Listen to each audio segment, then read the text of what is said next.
Yeah, the way we think about the biological research workflow, in recent years, there's been a lot of interest in the automation.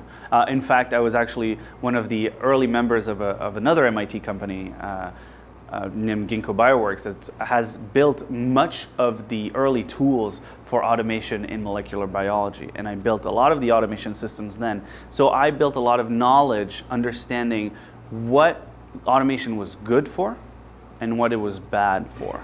And I think that, that there's a lot of interest in automation, and there should be. However, it's not the whole picture.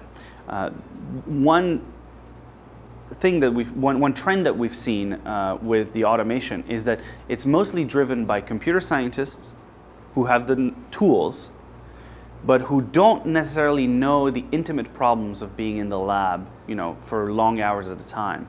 They're not biologists. And so BioBrite kind of inverted that. We are biologists who've learned computer science and electronic engineering so we could solve those problems with very intimate knowledge of the workflow. And that's why I talk about the necessity for human augmentation, putting the human at the center of the loop, not taking them out of the loop like automation does. But those two things go hand in hand. Automation is excellent at doing workflows and protocols 1,000 times over, but it is very brittle. It has no ability to adapt on the fly. It has no resilience to changes. Research really, for the most part, is an exploration, which means you are changing parameters on the fly. You are adapting. You are deciding to ignore particular changes. And research often is at the beginning, before development, before scale up, even in pharmaceutical environments. Research always happens first. And we found that most of the time and most of the reproducibility problems actually come from translating that workflow from one person to another, from one group to another, from even a geographical location to another. And there are very few handles on that. Automation will not help with that. Human augmentation, on the other hand, allows you to provide almost superpowers to the scientist, being able to, at a glance or with a voice command, say, Darwin, show me the average temperature that I've done this step at for the last 3 months.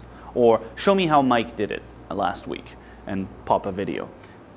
So the way the BioBrite platform works is that we centralize the information onto our systems. And then you can authorize specific users, either in your lab or across your organization, to highlight and review the information that you've done. So if I were to do a protocol, say, here in Cambridge, Massachusetts, and it's the dead of winter, it may be very different from doing the experiment across our organization, say, in San Diego, California, at the same time of year. It may be very important, it is very important for the scientist at the other end who is going to take that experiment to be able to see that information. That happens through our platform, and we are exploring ways of how to make that as easy as possible, potentially even with just an attachment to an email, etc. The access to the platform allows you to see all of that with the permissions, obviously, that you require. But there are other ways that we are looking into to augment the relationship so that people don't have to change their workflow. This is really key. We don't want people to change their workflow in the way they share their experiments.